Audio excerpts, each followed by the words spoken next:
इमाम अहमद बिन हम्बल रहमतुल्लाह अलैह बहुत बड़े मुहद्दिस थे। एक बुजुर्ग थे शाह बकीउद्दीन इब्न मखलद, वो कहते हैं मुझे पता चला कि इस दौर में नबी करीम अलैहिस्सलाम की हदीस जो सबसे बेहतरीन पढ़ाते हैं वो इमाम अहमद बिन हम्बल है।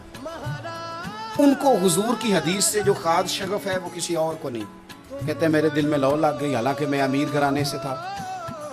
मैं कश्ती में बैठा इमाम अहमद बिन हम्बल के पास आने के लिए, रास्ते में तूफान आ गया, कश्ती हिचकोले खाने लगी। किसी तरीके से एक जजीरे के साथ जाके कश्ती लगी, टूट गई, बिखर गई। मैं जजीरे पे उतर गया, और भी कई लोग थे। एक महीना वहाँ रहना पड़ा। बारिशें ख़त्म हुई, मौसम ठीक हुआ, एक कश्ती दिखाई दी आती हुई।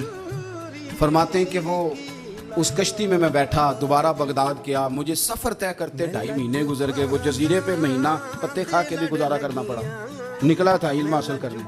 जब बगदाद शरीफ पहुंचा, लोगों से पूछा इमाम अहमद बिन हम्बल का मदरसा कहाँ है? उन्होंने कहा वो मदरसा तो बंद हो गया, वक्त का बादशाह मुखालिफ हो गया, मस्जिद मदरसा सील कर दिया।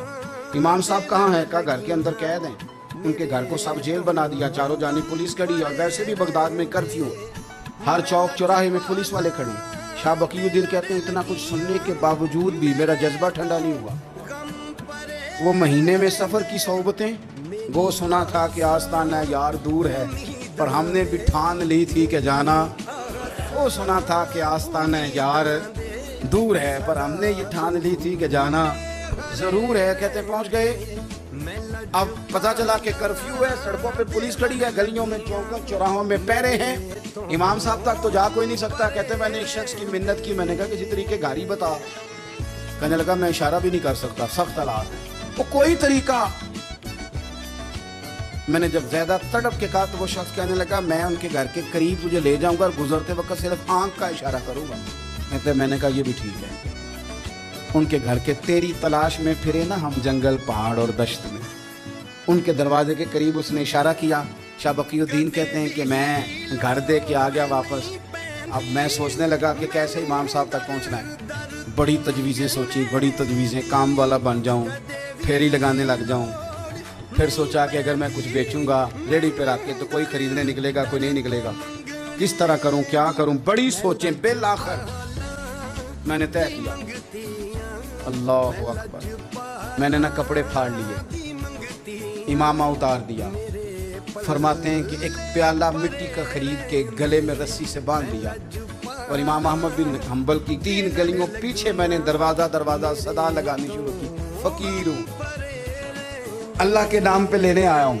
कहते एक एक दिनार मांगते मांगते मांगते मांगते आजम यार मनौन दिखाता रसा की पेश बटाए।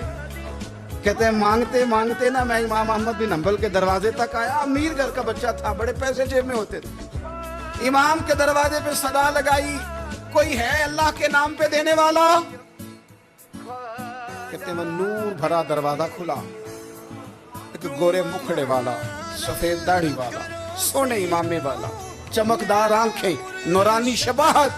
कहते इमाम अहमद बिन हम्बल बाहर आए और जैसे एक दिनार मेरे प्याले में डालने लगे तो मैंने हाथ चूम के कहा सोनिया तेरे कुर्बान जाऊं, मैं दिनार लेने नहीं आया, मोहम्मद अरबी की हदीसें सुनने आया। कहते इमाम की भी आंखें खुल गई। कहने लगे इस हाल में आजम यार मनौन दिखाता साकी की पेश बटाए। हुजूर क्या करता, यही एक तरीका रह गया था। मैं तो कहाँ से चला हूँ, कहाँ पहुँचा हूँ, क्या करूँ? इमाम साहब फरमाने लगे फिर मैं भी बड़े दिनों से परेशान था, कोई सीखने वाला नहीं मिल रहा, तू मिल गया। कहने लगा हुजूर मैं रोज आ जाऊं फकीर बन के, आप जितना चाहें 2, 4, 5 मिनट में मुझे हदीसें सुना दें, मैं अगले दिन याद कर आया करूँ। कहते 2 साल लग गए। शागिर्द कहाँ मिलेंगे ऐसे, कहाँ मुरीद मिलेंगे, गुजर गया दौर। कहते हैं कि मैं ना हर रोज फकीर बन के जाता, 3 गलियां पीछे मांगना शुरू करता, कुछ हक ना करे।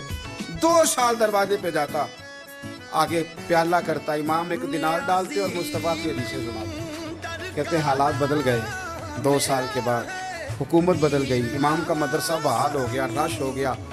बादशाह बड़ा कीदतमंद था, जो नया आया उसने बड़ा करके इदारा बना के दिया। जिस दिन मैं गया तो रश लगा हुआ था। कहते हालात बदले तो हमने भी कपड़े बदले, हमने भी कपड़े बदले, हमने भी दोबारा से दस्तार बांधी। और कहते बड़े लोग बैठे हुए थे, मैं जब दाखिल हुआ ना तो इमाम उठ के खड़े हुए। आप फरमाने लगे पुत्र इधर आ, तू आगे आके बैठ, لوگ دین سیکھنے آتے ہیں، تو فقیر بن کے مانگنے آیا تھا، اور میں بھی باقیوں کو پڑھایا کرتا تھا، تجھے میں دیا کرتا تھا، اور اب باقی پڑھا کریں گے، تجھے دیا جائے گا، اور آج تجھے سینے سے نکال کے دیا کروں گا۔ زمانے بدل گئے، حالات بدل گئے، وہ شخص چلا گیا، کون حکمران تھا کون نہیں تھا، لیکن استاد شاگرد کے ادب کی داستان قیامت تک باقی رہے۔